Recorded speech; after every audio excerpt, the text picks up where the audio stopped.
Ayan, welcome nga po pala ulit sa aking YouTube channel. Update ko nga po pala kayo dito. Yung ating nakaraang vlog ay ayaw, awan ko nga bakit. Ayaw niya pumasok mga idol doon sa ating YouTube account. Yun, ayaw pumasok doon yung ating in-upload. Kaya ako yung nag-vlog ngayon at nang may upload naman ako. Yung update ko kayo dito kay Miko doon sa ginawa natin kay Kuya Pats. Ayun. Ang nabago dito kay Miko sa milyahe yan, at saka ito yan, ito parang cup na yan, is belt natin siya ng sprocket yan, saka kadina yan. At napansin nyo, pinalitan din natin siya ng itong buong ito yan, yung buong yung itim ganta paludo, palit din yan mga idol. Yan mga idol, update ko lang kayo. Ayan kapugi na naman. Nga pala, may gagawin pa rin tayo dito kay Miko mga idol. Itong ating dito tatakpan natin mga idol, gawa ng para hindi kita yung gastang. Yan, gagawin pa natin yan, update ko lang kayo. At yung ating red repair na pula, ayun nga yung binrag ko nung nakaraan hindi siya pumasok mga idol doon sa ating YouTube account mga idol. Hindi siya pumasok, kaya hindi niya panood yun. Testingin pa rin natin ipasok pag-upload ko na ito. Pag hindi pa rin nagkagi mag-upload, ay ako ko lang kung alam na makakapag-upload. Yan, wala pa nababago sa kanyang pipe. Yung pa rin ginawa pa rin natin, stock pipe pa rin mga idol. Yung sa loob niya is yan, ganyan. Ito nga po pala is yan madami ding nabago yung cover. Lahat is ay ganyan na mga idol. Yan kapugi mga idol. Project Miko. Ayan, pakisubscribe na aking YouTube channel, Mini Motor TV. Yan, shout out sa subscriber ko dyan. Ayan, sa diyan kay Kuya Pats. Hindi pa ako mga idol marunong mag-cut ng mga garane. Yan, montage yan. Pag ako'y pag-run out din montage natin ito mga idol, para parang si Kuya Pats. Yan, montage. Yan, ganun lang yung mga idol. At kagaling ko lang sa school mga idol yan. Sisibiglaan namin mga idol. Yan, magandang tanghali sa inyo lahat mga idol. Ayan, pahapon na pala mga idol.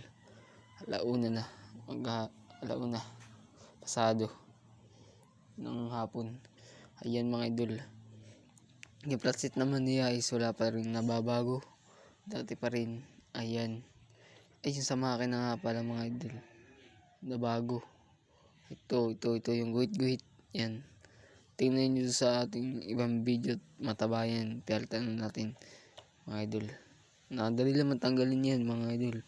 Ito yung ating kadena sa sprocket, para bumagay, pinares ko na pula para bagay siya dito sa ating shock, radiator hose, sa hub, sa flat seat. Ayan, para bumagay mga idol, para pumugi-pugi din naman itong ating gawang Suzuki R150 Fi.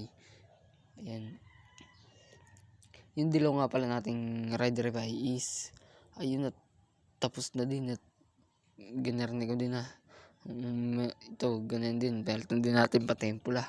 Yung pula is maayos naman, wala na siyang panggilid yung cover, hindi ito. Yan, wala na siyang panggilid mga idol. Update ko lang kayo dun sa ating rider revive at na dalawa. Yan, yung RS natin na ginawa ay wala na siyang rim set, bubuo tayo ng bagong rim set niya. Ako lang kung kailan tayo makakabuo, at yan, madami tayong ginagawa doon sa dalawang inaayos nating red repair natin ginawa, yung dilaw at saka yung pula. Ayan, itong gulong na ito, tumaas lang siya ng kaunti. Ayan pagkakababa na din mga idol. At oh, karne oh. Ayan na. Kapugi mga idol oh. Ating Suki R150 Fi. Yan. Ayan oh. Ito yung na-adjust ko dun sa chuck. Na-adjust ko yun mga idol. Kaya kahit i-lower ko is na-adjust naman. Hindi na nga pala natin talaga ng panggilid na cover para maangas-angas yan ting pagka wala ding panggilid mga idol. Yan, napakapugi ng rider na ito. Yung binuo natin, nakuha natin yung mismong forma niya mga idol. Nakuha natin yung forma niya, yung kanyang ramero, yung ram air. Ayan yung throttle niya na mali, stock throttle na ginawa natin. Naka stock pipe pa rin naman. Ayan, naka stock pipe pa rin. Yan, wala pa rin nababago sa kanyang pipe. Sa radiator hose, ganun pa rin naman, dati pa rin. Hindi pa tayo nagbabago sa brake master. Sa clutch, ganun pa rin. Saka natin paltan yun pag ako yung pagsibag magpalitit. Yeah. Ito pala napatungan ko ng lamisa na ay maalikabok pala yung naluduman yung gulong. Ay are, ano yun na lang natin mamaya doon. At mapunas-punas na din ito. Talagang kakaalikabok na din. Ay mga idol, at nandito tayo sa likod ng bahay. Dito tayo naggagawa ng mga video na para walang medyo maiingay doon sa may bahay. Ayan. I-update ko na lang kayo doon sa dalawa. Sabi ko kanina, update ko na lang kayo mga idol. Okay. Oho. Shout out sa'yo Kuya Pats. Napakapugi ng rider mo, si Miko. Sana ipapadecalsan ko mga idol ito. Gagawin natin decals ni Miko ngayon yung kay Kuya Pats.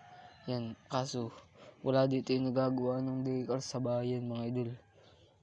Wala doon nung nagpunta ako doon mga idol. Wala doon yung nagagawa ng maliit na decals. Wala daw doon nagalis mga idol, kaya wala tayong mga decals na tinatawag. Yung sa iba na nagagawa ng ganito, marami din nagbablog ng ganito mga idol. Ay nagko-comment ako dun sa mga karne. Ay sabi ko kung saan sila nagpapagawa sticker at magkano. Makapagpagawa din wala pang reply. Hintay ko pang mga reply diyan. Ayan. Itong pupugi ng ay napakapugi talaga ng ipay na karne. Tapan-tapa talaga ng rider ay. Kaya ito gustong motoray yung rider pa mga idol. Ayan. Kaya sana dumami ang ating subscriber. Saka mga views. Yan. Mga idol. Salamat po sa sumusuporta sa ating vlog. Ayan. Salamat mga idol. Shout out. Panoodin nyo itong ating mixing video. At tayo may di makapag-video ng mahaba. At nandito naman tayo at binibidyo-video lang natin itong ating ginagawang mga motor na RFI, Rider FI. Tapos yung gulong niya sabi ko alikabok mga idol. Nadudungan yung mga gulong-gulong nila. Dito pala dati lapat dito madumi. Ayan. Baka ito i-upload ko mamaya pag di nagkaigi bukas. Awan ko na lang. May pasok pa bukas mga idol. Ayan. Pasok pa. Nung araw na nga bukas, Webes mga idol. Webes. Kaya ako di gano'n nakapag-upload napasok pa tayo mga idol. At yan. Tama yung ating mga idol na milyahe. Ayan. Gusto ko sana pagawa ng sticker yun sa tunay na milyahe. Ididikit natin dyan. Maliit lang. Saka dito. Yan. Miko ang nakalagay. Miko. Pag anong kay Kuya Pats na decals, ganun papagawa karne. Kaso walang nagagawa mga idol. Ayan. May video lang ito mga idol. Baka hanggang dito lang din ang video. At yan, ganito lang ang video mga idol. Bye bye. Yan, ingat.